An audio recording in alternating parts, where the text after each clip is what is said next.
എവിടെ നോക്കിയാടോ വണ്ടി ഓടിക്കുന്നേ?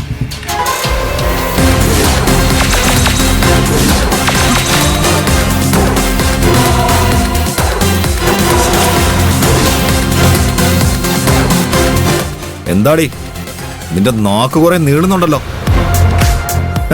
പണ്ടെന്റെ മുന്നിൽ പൂച്ചയെ പോലെ നടന്ന പെണ്ണ. ഇപ്പൊ എന്ത് ചെയ്താലും അച്ഛനും ആകാശും സപ്പോർട്ട് ചെയ്യുന്ന ആത്മവിശ്വാസമായിരിക്കും. അരവിന്ദേട്ടൻ എന്തിനാ വെറുതെ പ്രശ്നം ഉണ്ടാക്കാൻ നിൽക്കുന്നത്? ഞാനാണോ പ്രശ്നം ഉണ്ടാക്കുന്നത്?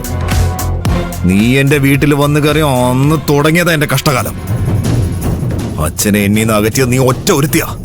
അരവിന്ദേട്ടൻ ഇന്ന് ബാലൻ മാമൻ അകലാൻ കാരണം അരവിന്ദേട്ടന്റെ കയ്യിലിരിപ്പ് മാത്രം. ഓ, അതെന്റെയും കുടുംബം. അവിടെ അഭിപ്രായ വ്യത്യാസങ്ങൾ ഉണ്ടാക്കി വിള്ളലുണ്ടാക്കാൻ ഞാൻ ശ്രമിക്കില്ല. ഇപ്പോഴും വൈകിട്ടില്ല. ചെയ്ത തെറ്റുകൾ തിരിച്ചറിഞ്ഞ് ബാലമാമനോട് മാപ്പ് ചോദിച്ച അദ്ദേഹം അത് ക്ഷമിക്കും. ഞാനെന്തിനാ മാപ്പ് ചോദിക്കുന്നത്? എന്റെ ഇഷ്ടങ്ങൾക്ക് മുൻതൂക്കം നൽകാത്ത അച്ഛന്റെ വാക്ക് ധിക്കരിച്ചേനോ?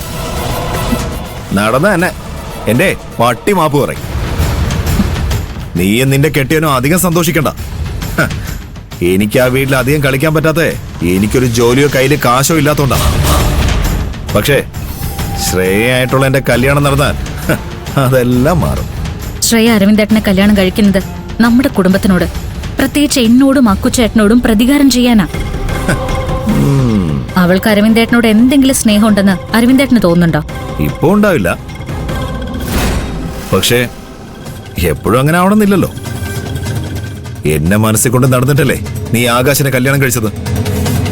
എന്നിട്ടിപ്പോ നിനക്ക് ആകാശിനോട് സ്നേഹമില്ലേ? അതുപോലെ ശ്രേയയുടെ മനസ്സും മാറും.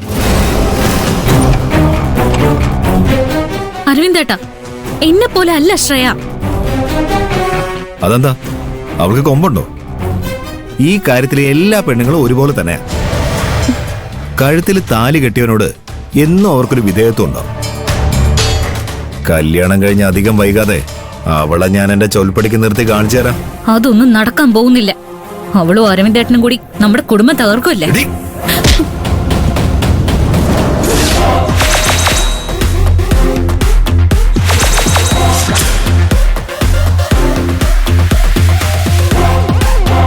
എന്റെ ഭാര്യയുടെ അടുത്ത് ഈ വക അഭ്യാസങ്ങളൊന്നും വേണ്ട.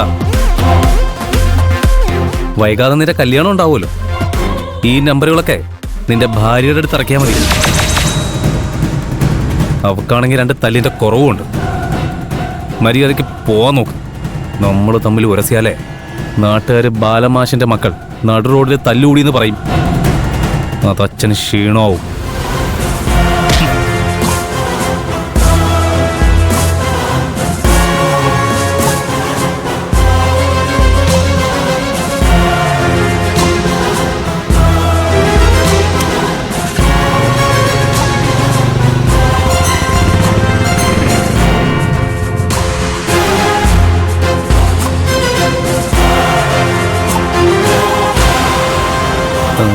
നീ പേടിച്ചോ?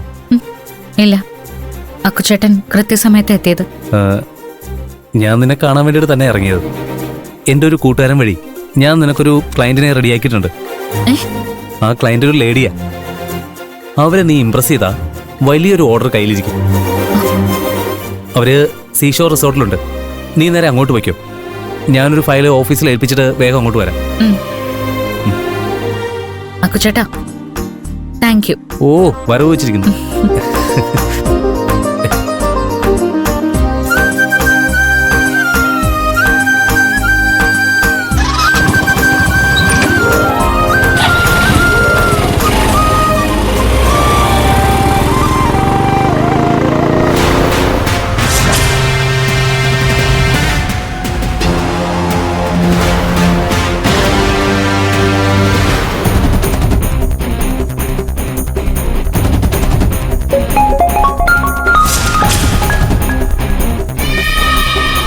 ഹലോ, ചാരു സീഷോർ റിസോർട്ടിലേക്ക് പോകുന്നുണ്ട്.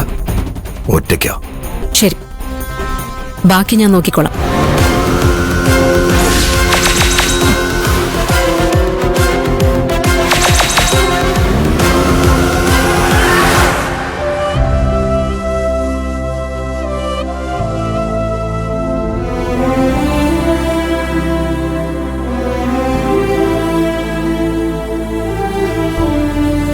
മോനെ, ഞാൻ ഈ സാരി കൊടുത്താ പോരെ? നീ എന്താ ഇതുവരെ കുളിക്കാത്തത്?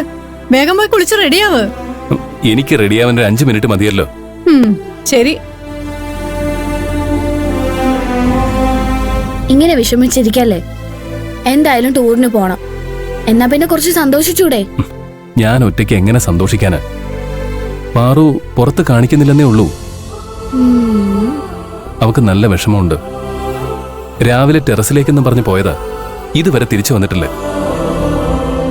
ഞാൻ മുകളിലേക്ക് പോയി നോക്കിയിട്ട് വരാം. ഇപ്പൊ ഇവിടുന്ന് മാറിയാ അമ്മ പെട്ടെന്ന് മനസ്സിലാക്കും. നമുക്കൊരു അരമണിക്കൂറിനുള്ളിൽ ഇറങ്ങാം അല്ലേ? നീ ചോദിക്കേ. എന്താ രണ്ടുപേരും കൂടെ കഥകളി കാണിക്കുന്നേ? അത് അവൾക്ക് ഒരു കൂട്ടുകാരിയും കൂടെ കൂട്ടണം എന്നാ പറയുന്നത്. അത് ശരി. ഞാനിവിടെ പാറുവിനെ കൊണ്ടുപോകാൻ പറ്റാത്തതിൽ വിഷമിച്ചിരിക്കുമ്പോ നിനക്ക് കൂട്ടുകാരിയും കൊണ്ടുവരണമല്ലേ? നിനക്ക് ഞാൻ കാണിച്ചു തരാം. നീ എന്താണ് ആലോചിക്കുന്നേ? അതൊന്നും വേണ്ട. ഇനി അവൾക്ക് വേണ്ടി കാത്തു നിന്നാ ഒരുപാട് വൈകും. അവളൊരു 5 മിനിറ്റ് എത്തിക്കോളും. നമുക്കിറങ്ങാൻ എന്തായാലും അതിലും കൂടുതൽ സമയം എടുക്കില്ലേ? സമയം മാത്രമല്ലമ്മേ പ്രശ്നം. ഇത് നമ്മൾ കുടുംബക്കാർ മാത്രം പോകുന്നൊരു ട്രിപ്പല്ലേ. അതിലിങ്ങനെ പുറത്തുനിന്ന് ഒരാൾ വരുന്നത് ശരിയാണോ? അതൊക്കെ അത്ര വലിയ കാര്യമായിട്ട് എടുക്കണോ? എനിക്കിതൊക്കെ വലിയ കാര്യമാണ്. എനിക്ക് ഒരു പരിചയമില്ലാത്ത ഒരാളെ ഞാൻ എന്ത് വിശ്വസിച്ച ടൂറിന് കൊണ്ടുവന്നത്? ഈ കുട്ടിയെ നമുക്ക് എല്ലാവർക്കും പരിചയമുണ്ട്. നമ്മുടെ കൂടെ വിഷു ആഘോഷിച്ച ആ കുട്ടിയാ. ആര്? കത്രീന കൈഫ്.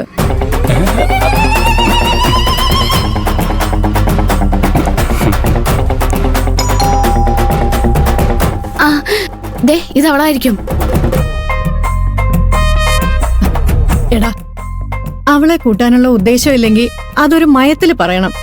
വെറുതെ ആ കുട്ടിയുടെ മനസ്സ് വിഷമിപ്പിക്കരുത്. ആ കത്രീന വാ.